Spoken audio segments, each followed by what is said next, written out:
Réinventer l'éducation. Learning World, en association avec WISE, une initiative de Qatar Foundation.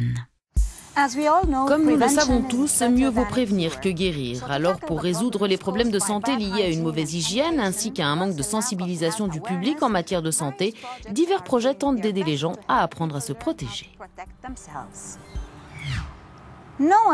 Personne ne souhaite que son enfant aille dans une école dépourvue de toilettes. Mais en Tanzanie, de nombreux établissements ne disposent pas d'installations sanitaires adéquates. En découlent des problèmes de santé et un taux d'abandon scolaire élevé. L'UNICEF, en collaboration avec l'État, installe des latrines et prodigue des conseils pour rester en bonne santé. En Tanzanie, près de 5 enfants meurent toutes les heures de causes liées à de l'eau insalubre et au manque d'équipements sanitaires de base. Mais l'absence de toilettes et le mauvais approvisionnement en eau potable ne sont pas qu'une simple question de santé. Ils ont des conséquences aussi sur la fréquentation scolaire et les performances éducatives. L'augmentation rapide des effectifs de l'école primaire depuis l'abolition des frais de scolarité en 2002 pèse sur les infrastructures scolaires existantes. Les données nationales indiquent une latrine pour 56 élèves en moyenne. Nous sommes face à de nombreux défis. La pénurie de toilettes en fait partie. Il y a 6 latrines pour 1028 étudiants, 3 pour les garçons et 3 pour les filles. Et puis nous avons aussi une pompe à eau manuelle pour pallier le manque de fiabilité de l'approvisionnement en eau du robinet. Il y a 5 ans, 80% des écoles n'avaient ni lavabo ni savon pour se laver les mains. Les enfants de ces écoles sont plus exposés au risque de diarrhée, de choléra et d'infections urinaires. L'UNICEF, en collaboration avec le gouvernement tanzanien, a mis en place le programme pilote WASH à travers une centaine d'écoles du pays, comme ici, à Dar es Salaam. Les services du programme WASH sont très importants, en particulier dans les écoles. Car les enfants apprennent mieux s'ils évoluent dans un bon environnement scolaire. Ces services suivent les lignes directrices du manuel de l'école nationale WASH et font la promotion des bonnes pratiques d'hygiène à plus de 70 000 enfants. Le milieu scolaire va tellement mieux depuis le lancement du projet. Il a contribué à réduire l'absentéisme. Les enfants aiment vraiment l'école maintenant. Et c'est en partie parce que nous avons augmenté le nombre de toilettes. Et il y en a 29 contre 9 auparavant. Les latrines sont propres et nous avons appris comment poursuivre le projet.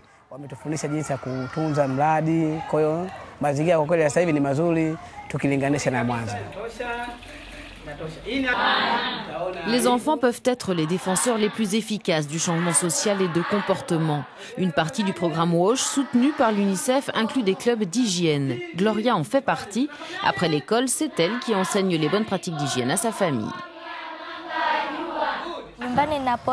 À la maison et ici où je vis, tout le monde ne va pas à l'école. Alors je parle à mes amis, parents et voisins. Je les renseigne sur la façon de prévenir la propagation des maladies. Beaucoup d'adolescentes hésitent à continuer l'école. Mais grâce à l'UNICEF, près de 50 000 jeunes tanzaniennes ont reçu une brochure sur la propreté, incluant notamment des conseils sur la gestion de l'hygiène menstruelle. Des habitants de certaines régions sous-développées du nord de l'Inde doivent faire 3 heures de marche avant d'atteindre le centre de santé le plus proche. C'est un problème en cas d'urgence notamment, mais pas seulement. Cela signifie aussi qu'obtenir des conseils précis est très difficile. Il existe une bouée de sauvetage, une nouvelle application téléphonique fournissant des informations sur les soins de santé. Elle est destinée en particulier aux femmes. Jetons un coup d'œil. En moyenne, sur 1000 enfants qui naissent chaque année en Inde, 44 meurent avant l'âge de 1 an. Cette statistique alarmante découle principalement du manque certain d'accès aux soins pour les femmes enceintes et les adolescentes, spécialement dans les zones pauvres et reculées. Souvent, le centre médical le plus proche se situe entre 30 minutes et 3 heures de route à pied. Mais grâce au développement du réseau de téléphonie mobile, le projet Mira de la compagnie indienne ZMQ tente de pallier ce problème.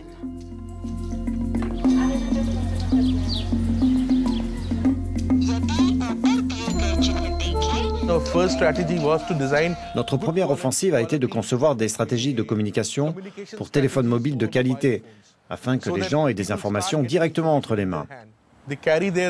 Ils ont sur eux leur outil de communication sur la santé. La deuxième étape serait de leur fournir des outils pour qu'ils gèrent eux-mêmes leur propre santé. La troisième serait de les connecter au système de services administratifs du pays. Une équipe de travailleurs de la santé formée dans le cadre du projet MIRA fait du porte-à-porte. L'application téléphonique utilise un langage iconique agrémenté d'un support texte fournissant des informations sur la santé reproductive, les soins aux nourrissons et le planning familial. Une fois inscrite, une femme peut suivre ses cycles menstruels ou se préparer à la naissance de son enfant semaine après semaine via une mise à jour hebdomadaire de son téléphone. D'éventuelles complications prénatales peuvent aussi être signalées et permettre au personnel de santé d'intervenir. Également disponible sur l'application des informations concernant la vaccination. Avec cette application, je peux voir comment j'évolue, où j'en suis dans mon cycle et si j'ai pris du retard. Maintenant que nous pouvons leur montrer ces avantages sur le téléphone portable, elles sont convaincues et viennent faire vacciner leur bébé. Avant l'arrivée du personnel soignant, les femmes donnaient naissance à leurs enfants à la maison. En cas de problème, elles ne pouvaient pas aller à l'hôpital et souvent elles mouraient. Aujourd'hui, grâce à la prise de conscience générée par les travailleurs de la santé, les choses changent et les femmes sont plus en confiance. Nous pensons que les télécommunications sont comme une nouvelle bouée de sauvetage. Nous croyons qu'une femme dans un village ne peut pas risquer de mourir en donnant la vie simplement parce qu'elle n'est pas en contact avec un médecin. C'est notre plus grand objectif. Le projet MIRA de la ZMQ a débuté en 2009. Il a reçu le prix Millennium Alliance l'an dernier. Étudier pour devenir médecin prend des années, mais que faire si l'on veut commencer à aider les gens tout de suite? Dans ce reportage, nous faisons la connaissance d'une étudiante guatémaltèque en médecine. Elle est si impatiente de commencer à travailler qu'en attendant, elle fait du bénévolat via des projets visant à sensibiliser la population aux soins de santé. Elle s'appelle Ana Karen Fetzer de Leon. Âgée de 19 ans et étudiante en médecine, Ana Karen Fetzer est surtout dotée d'un charisme à toute épreuve. Dans sa ville natale de Guatemala City, elle combine sa passion pour la santé et l'éducation avec le bénévolat en s'investissant quotidiennement dans cette fondation accueillant des trisomiques. Dans cette ONG, elle apprend aussi à des jeunes les techniques de premiers soins. Enfin, elle est l'une des voix du programme WISE et intervient de ce fait dans les ateliers au Qatar. Comment gère-t-elle toute cette pression? Mais déjà, se sent-elle sous pression?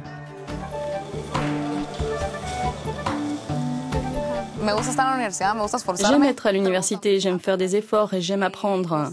J'aime aussi réaliser toutes ces activités parce que je me sens utile et qu'elles font ce que je suis. À la Fondation Margarita Terrada, Ana Karen donne surtout de l'amour et elle en reçoit aussi. Depuis 1998, l'établissement mène des actions visant à encourager l'intégration de personnes atteintes du syndrome de Down. Une initiative qui a touché Ana Karen, elle est bénévole ici depuis 3 ans. À Margarita Terrada, on dit qu'on est plus égaux que différents. Et c'est quelque chose de très important pour moi. La tolérance, les différences entre les personnes, les capacités de chacun. La leçon la plus importante que j'ai apprise ici, c'est que l'éducation ne signifie pas nécessairement des diplômes. Ce qui est important dans l'éducation, c'est qu'elle vous mène à l'indépendance. Travailler avec des trisomiques pourrait ouvrir la voie à de futures étapes dans sa carrière. La jeune femme croit qu'une éducation de la société permettra aux personnes atteintes du syndrome de Down et à leurs familles de ne plus être stigmatisées, comme c'est souvent le cas au Guatemala. À Techo, une ONG qui construit des maisons pour les personnes en difficulté financière, Ana Karen enseigne depuis près d'1 an les techniques de premiers soins et donne des conseils médicaux aux bénévoles.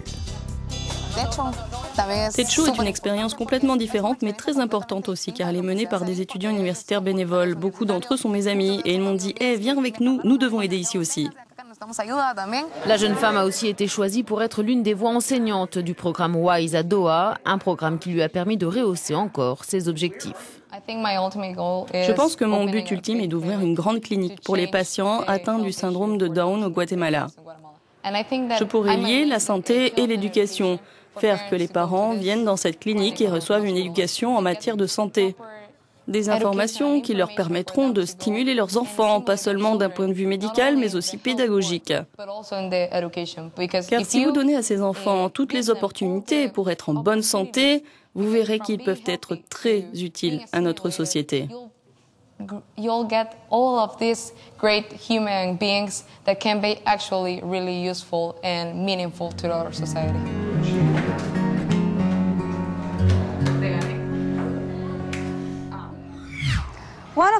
Dans un tweet, un de nos téléspectateurs nous rappelle que nous pouvons tous contribuer à améliorer la santé publique, juste en se lavant les mains soigneusement après chaque passage aux toilettes. C'est un bon rappel pour nous tous. Faites-nous part de vos conseils pour améliorer l'hygiène dans les écoles.